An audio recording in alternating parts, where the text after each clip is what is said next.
Les verres en cristal de champagne tintaient autour de moi alors que je me tenais dans la grande salle de bal de ma famille, ma main serrant fermement celle de Daniel. Le gala annuel de la Fondation Harrison battait son plein, l'élite de Boston se mêlant et réseautant dans leurs plus belles tenues de soirée, mais tous les regards étaient tournés vers nous ou plus précisément, vers la simple alliance en argent ornant ma main gauche. Une pointe d'irritation se lisait sur les lèvres parfaitement maquillées de ma mère lorsqu'elle siffla. « Alexandra, dis-moi que c'est une sorte de plaisanterie. » Je m'appelle Alexandra Harrison, et à 25 ans, j'étais sur le point de briser le monde soigneusement construit par ma famille. Les Harrison n'étaient pas seulement riches, nous étions de la vieille aristocratie de Boston, avec une société d'investissement qui façonnait le paysage financier de la ville depuis 3 générations. Daniel est professeur de physique au lycée, déclarai-je, gardant ma voix stable malgré le tremblement dans ma poitrine. Et nous nous marions en juin. Le visage de mon père s'assombrit alors qu'il détaillait Daniel du regard, observant son smoking de location et sa montre modeste. Pour Charles Harrison, ces choix n'étaient pas seulement une question de mode, ils étaient la preuve accablante d'un défaut impardonnable, être pauvre. Dehors. Maintenant. L'ordre de mon père trancha net dans le brouhaha ambiant du gala. Sans attendre de réponse, il se détourna et se dirigea vers son bureau, suivi de ma mère. Daniel pressa ma main. « Tu veux que je vienne avec toi ?» Je secouai la tête, forçant un sourire. Je dois gérer ça seule. La marche jusqu'au bureau de mon père ressemblait à une marche vers l'échafaud. Les bruits du gala s'estompaient derrière moi alors que je progressais dans le couloir familier, passant devant les portraits des patriarches Harrison qui avaient bâti l'héritage de notre famille. Le visage sévère de mon grand-père semblait me juger depuis son cadre doré. À l'intérieur du bureau, mon père se tenait derrière son immense bureau en acajou, le même bureau où il m'avait appris les stratégies d'investissement quand j'avais 12 ans. Ma mère était perchée sur le canapé en cuir, son verre de champagne désormais rempli d'un alcool plus fort. « Tu as complètement perdu la tête ?» La voix de mon père était basse, ce qui était toujours plus inquiétant que ses éclats de colère. « Un professeur d'école publique ? Tu te rends compte de ce que cela va faire à notre réputation ? » Daniel est brillant, rétorquai-je, me tenant droite. Il est dévoué à ses élèves, passionné par l'éducation. Passionné par notre argent, tu veux dire, intervint ma mère. Sérieusement, Alexandra, à quel point peux-tu être naïve ? L'ironie de sa remarque me donna presque envie de rire. S'il savait seulement que Daniel avait essayé de me dissuader de nos fiançailles quand il avait appris l'étendue de la fortune de ma famille, inquiet que cela ne change notre relation. Il ne veut pas de notre argent, affirmai-je fermement. En fait, c'est lui qui a proposé un contrat prénuptial. Mon père ricana. Bien sûr qu'il l'a fait. Il joue la carte du héros, il veut se donner une image noble. Je ne suis pas né de la dernière pluie, Alexandra. Non, concédai-je, sentant une vague de courage monter en moi. Tu es né dans la richesse et le privilège, tout comme moi. Mais Daniel, lui, s'est construit tout seul. Il a travaillé pour payer ses études, a obtenu son master tout en enseignant à plein temps. Épargne-nous le scénario de film à l'eau de rose, coupa ma mère. Il ne s'agit pas de son parcours inspirant. Il s'agit de l'avenir du nom Harrison. L'avenir. Je sentis mon calme soigneusement entretenu commencer à se fissurer. L'avenir, répétai-je, la gorge serrée par l'émotion. L'avenir où je reprends Harrison Investment Group et épouse quelqu'un de ta liste d'hommes convenables ? Quelqu'un comme Thomas Wellington, peut-être ? Les yeux de mon père se plissèrent. Thomas serait un excellent parti. La fusion du groupe Wellington avec Harrison créerait l'un des plus grands cabinets d'investissement de la côte est. Je n'aime pas Thomas, rétorquai-je. L'amour ? Mon père cracha presque le mot comme s'il s'agissait d'un poison. Tu crois que c'est l'amour qui a construit tout ça ? Il désigna la pièce autour de nous, la richesse qui avait défini notre famille pendant des générations. C'est la stratégie qui a construit ça. Des alliances intelligentes. Comprendre ta place dans l'échiquier. Je pris une profonde inspiration pour me stabiliser. J'épouse Daniel. Je n'ai pas besoin de votre approbation, mais j'aimerais avoir votre bénédiction. Mon père contourna son bureau et s'arrêta juste devant moi. Si tu épouses cet homme, tu n'es plus une Harrison. Plus de fonds fiduciaires. Plus d'héritage. Plus de place dans l'entreprise. Tu seras totalement coupé. C'est ce que tu veux ? La menace flotta un instant entre nous. Le fonds Harrison n'était pas seulement une somme d'argent, c'était la sécurité, les opportunités, le pouvoir. Y renoncer signifiait repartir de zéro. Je relevai le menton et plongeai mon regard dans le sien. Oui. Si ce sont mes seules options. Ma mère se leva, prenant ce ton cajoleur qu'elle utilisait lorsqu'elle voulait quelque chose. Réfléchis à ce que tu es en train de faire. Tu as travaillé si dur, obtenu ton MBA, préparé à prendre la tête de l'entreprise. Tu vas tout jeter aux orties pour un professeur? Je ne jette rien, répliquai-je. Je choisis mon propre chemin. Alors tu le choisis sans rien, déclara mon père froidement. L'Harrison Investment Group ne sera jamais à toi. Tu ne verras jamais un centime de ton fonds fiduciaire. Tu veux vivre comme les gens ordinaires? Très bien. Pars. Ma mère poussa un cri de stupeur. Charles, non. Margaret, elle a fait son choix. Il me tourna le dos et se dirigea vers la fenêtre. Tu as jusqu'à demain matin pour récupérer tes affaires de la maison. Après cela, tu n'es plus la bienvenue ici. Je restai là un instant, espérant qu'ils changeraient d'avis, qu'ils me montreraient que leur amour pour moi était plus fort que leur orgueil. Mais mon père resta figé devant la fenêtre, et ma mère se laissa tomber sur le canapé, portant son verre tremblant à ses lèvres. Au revoir, dis-je doucement en me retournant. Arrivé à la porte, je marquai une pause. Tu sais, grand-père me disait toujours que la véritable richesse ne se mesure pas à l'argent. C'est avoir le courage de construire quelque chose de significatif. Les épaules de mon père se raidirent, mais il ne se retourna pas. Je retournai dans la salle de bal, où Daniel m'attendait, inquiet. Un seul regard vers mon visage lui apprit tout ce qu'il devait savoir. Je suis tellement désolé, Alex, murmura-t-il en me prenant dans ses bras. Nous n'avons pas à faire ça. Ton avenir, l'entreprise de ta famille.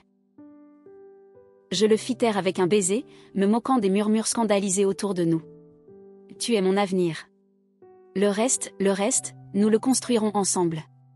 Nous quittâmes le gala sans dire au revoir à personne. Tandis que nous nous éloignions du domaine familial dans la vieille Honda Civic de Daniel, je regardais les lumières de la maison de mon enfance s'effacer dans le rétroviseur. J'aurais dû être terrifiée à l'idée de recommencer à zéro, sans rien d'autre que mon éducation et ma détermination. Mais au lieu de cela, je me sentais étrangement libre. Ce que mes parents ignoraient, ce que personne ne savait, c'était que je m'étais préparée à cette éventualité depuis 3 ans. En travaillant chez Harrison Investment Group, j'avais développé ma propre stratégie d'investissement, axée sur les technologies émergentes et l'énergie durable. J'avais aussi noué des contacts discrets avec des personnes partageant ma vision de l'avenir. J'avais économisé 50 000 $ dans un compte privé. Une somme dérisoire selon les standards des Harrison, mais suffisante pour commencer quelque chose.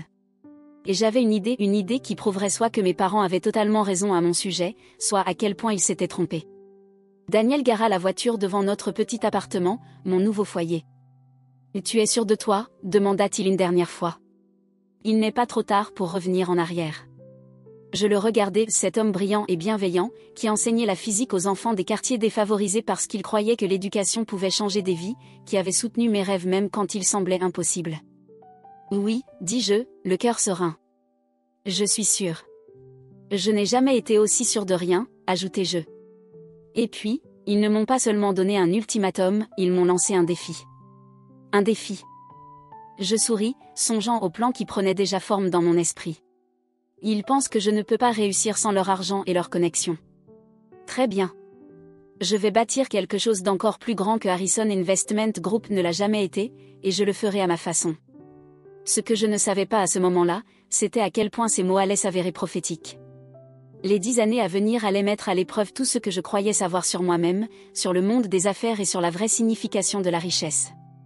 Mais cette nuit-là, assise dans la vieille voiture de Daniel, tenant la main de l'homme que j'aimais, je ne ressentais qu'une chose, l'excitation du voyage à venir. Ce que je ne réalisais pas encore, c'était que ce voyage allait me ramener tout droit vers Harrison Investment Group, mais pas de la manière que quiconque aurait pu prévoir. 10 ans peuvent tout changer.